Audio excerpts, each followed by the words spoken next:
Another aspect of safety that's very important is, I often come across people who have experienced huge traumas in the past.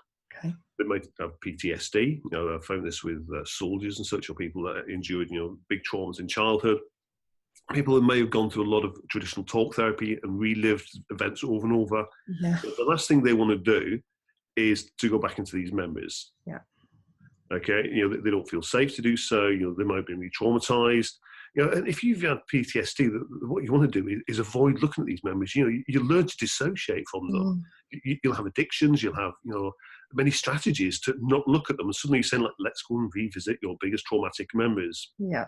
So what I find very useful is, I call it like training around memories. Okay. So we have a client that, is hesitant to go, and a lot of clients will be like this when they first start, even people with lesser trauma, it's like they just don't want to go diving into major traumas. So we find some small traumas. Yeah. We show them how to work with echoes, how to dissociate. We're going to talk about that in a little while. If they do associate with the echo, how to dissociate, how to keep safe, how to be in the picture, how to help the echoes, the terminology we use. Yeah. So we explain all these things with smaller traumas. They get good at the work as clients. They learn how to work.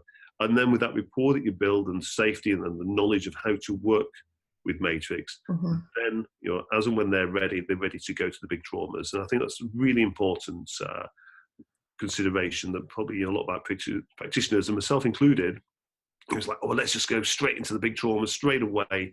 And it's not always the best way to go. So just bear that in mind. And it might be, another reason why we want to be offering 6 sessions with people and not one. You want to get people comfortable, you want to build that rapport, you want them feeling good, and like you say, get into the Matrix training ground where they understand what it feels like, because we all know, Matrix practitioners, what it feels like to be in the Matrix talking to our echoes now. But for someone who's never done that before, if you remember the first time that you did that, it's like, wow, this is incredible. So giving them those smaller shifts at the beginning, but still very powerful, they'll be leaving feeling differently and ready and trusting you to maybe take that next step. Yeah, absolutely. And sometimes, it is a case of bypassing some of the big traumas and going back to, some of the childhood stuff where, as we know, everything that happens is always connected to the beliefs and decisions that we've made from childhood. Yeah. But sometimes going to these lesser events is the way to then, having cleared some of those actually makes it easier to go to the bigger events, because there's that knock-on effect of working with younger echoes. Yeah. Just something I'd like to mention, and Brad, who I'm going to talk about right now, is okay to talk about this in the fact that he's just done a big blog article. I don't know if you saw that, Kate. Not yet. Brad had Tourette's, and he would have arm movements and vocal just outbursts. And when he came on the course just not long ago, for many years with EFT and hypnotherapy, he's been trying to manage the symptoms, but he's never been able to clear it. And he told me about a memory 27 years earlier where the Tourette's started. He was crossing a zebra crossing with a group of friends. Some crossed the road, some stayed at the other side. He got caught in the middle, got hit by a car at high, I think he said something like 70 miles an hour. This car went screaming down the road. It was in a coma for 2 weeks. He had no knowledge of the memory whatsoever. And because of the coma, he couldn't go there. He says it was after that the Tourette's started to happen.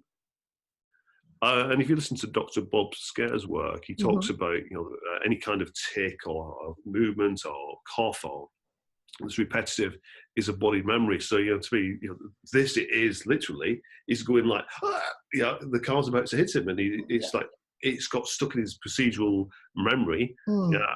So it could be it was a red car. You can have somebody walks past him in a red shirt, like me, walks past in a red shirt, and that is enough to trigger the.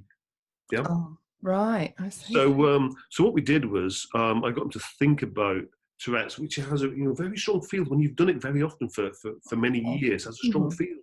Tuning the energy. We'll be covering this area about how to follow the energy and the advanced form of following the energy, and. It's trying to say, okay, like you can't do it. So really tune into that energy of what Tourette's feels like for him. Okay. And we was able then to go to a childhood memory. This was pre-Tourette's, but the energy's there. Okay. I love the whole following the energy. Where we've taken this to now is, whole new levels. Just knowing that any energy will take you, all the way back. And so, yeah, way before the Tourette's started, but we had an echo. So we just went in and just did a little bit of work with the echo, then asked the echo to take us to the trauma of the car accident. Okay. And the echo was able to do that, because the memory's there, the echo's there. Yeah. So that was just another way in, really, isn't it? Go to the earlier ones, and then the echo will take them where they need to go once the trust has been built. Yeah.